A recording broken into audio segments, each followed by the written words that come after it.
Wave FM 96.6 presents radio कहानी। Radio कहानी में अब आप सुन सकेंगे आज की कहानी तवक्कल। तहरीर और आवाज है ज़ोबिया शाहिद की। जिंदगी की मुश्किलात से अगर कोई हमें निकाल सकता है तो वह रब्बे कायनात की ज़ात है। ये कहानी तवक्कल का एक सफ़र है जो सादिया ने तय किया। उसने मजबूत चट्टानों की तरह आई मुश्किलात का सामना अपने तवक्कल और सब्र से किया। अपनी ज़िंदगी में आई हुई मुश्किलात से घबराने की बजाय उसने उनका सामना किया। सादिया कहाँ है तू? स्कूल जाने से पहले अब्बा को दवाई देना ना भूलना। मैं जा रही हूँ ठेकेदार के घर। आज उधर कपड़े भी धोने और बाजी के मेहमानों के लिए खाना भी बनाना है। हो सकता है पैसे मिल जाए तो बिजली का बिल भी जमा करवाती आऊंगी। अम्मी, मैं आज स्कूल नहीं जाऊंगा। मेरे पेट में बहुत दर्द है। अम्मी, कल भी नहीं गया था स्कूल और आज भी इसका वही बहाना है। सादिया, कल तो मैं इसे खुद छोड़ के आई थी। तू भाई की शिकायत ना लगाया कर। अम्मी, मैं शिकायत नहीं लगा रही बल्कि सच कह रही हूँ। ये स्कूल से भाग आया था क्योंकि मास्टर जी के साथ इसने बदतमीजी की थी। अली, क्या ये सच है? मेरी तरफ देख। तूने मास्टर जी को क्या कहा?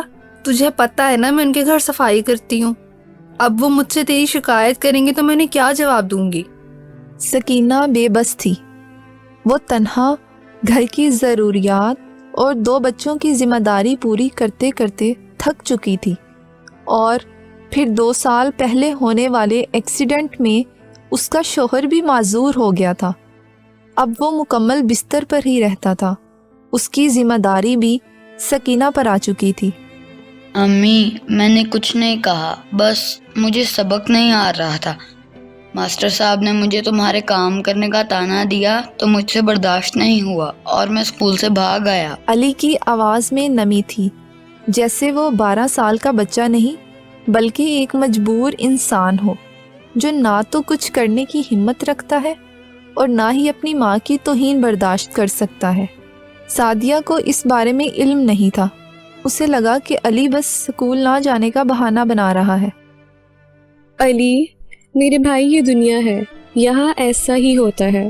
बुरे वक्त में सब आपको हकीर जानते हैं और अच्छे वक्त में सब आपकी खैरखा बन जाते हैं। तुम फिक्र नहीं करो, देखना जिंदगी करवट बदलेगी और सब ठीक हो जाएगा। लेकिन आपी, ये तो गलत है ना? यही तो मैं कह रही हूँ, तू बस ठीक होने का इंतजार कर। सादिया रोज़ाना अपनी माँ को इन सब मुश्किलों से लड़ते और बाप को बीमारी के बिस्तर पर देखती थी। उसका यकीन था कि खुदा एक दिन ये मुश्किलात ज़रूर दूर कर देगा। सादिया के सब्र और तवक्कल की सोच ने ना सिर्फ उसे बल्कि उसके साथ रहने वालों की सोच को भी बदलना शुरू कर दिया था। सादिया ने सरकारी कॉलेज से BA करने के बाद फ्रीलांस का कोर्स किया था।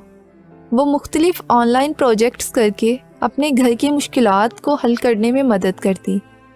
उसके प्रोजेक्ट्स के पैसे उसे महीने के आखिर में मिलते, जिससे वो अपने अब्बा की दवाई का खर्च पूरा करती।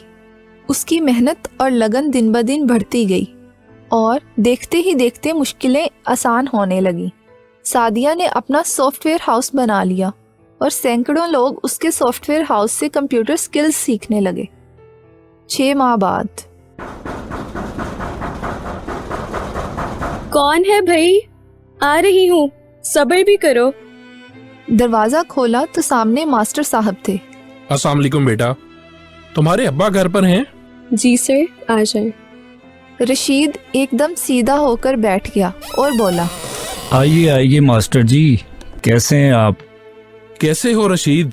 सुना है तेरी बेटी ने तेरा इलाज शहर के प्राइवेट अस्पताल से करवाया है, जिससे तो उठने बैठने के काबिल हुआ है और अब वो कोई कोरस वोरस भी करवाती है गांव के बच्चों को।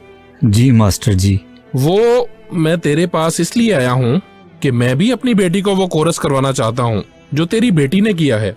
मैंने सोचा खुद जाकर सादिया बेटी से पूछ कर आऊं और तेरी खबर भी लेता जाऊं। पुत्र सादिया, 2 कप चाय तो बना दो। अच्छा अब्बा। सादिया वो वक्त याद करने लगी कि कैसे उसने हर मुखालिफ बात को बर्दाश्त किया और आने वाली हर मुश्किल को उसने सब्र के साथ गुजारा।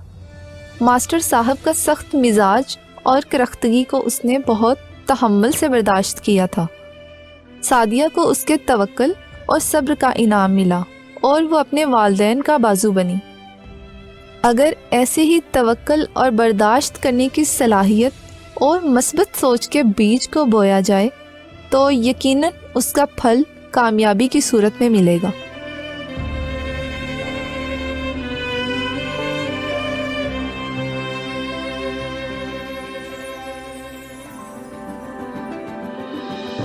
آپ سن رہے تھے ریڈیو کہانی میں آج کی کہانی توکل۔ مرکزی کرداروں میں شامل تھے عمر مسعود، فاطمہ مصطفیٰ، فرخ شیخ، مناہل صفدر اور ارحم فرخ، اور اس کہانی کو پروڈیوس کیا ہے فرخ شیخ، سلمان منیر اور ٹیم نے۔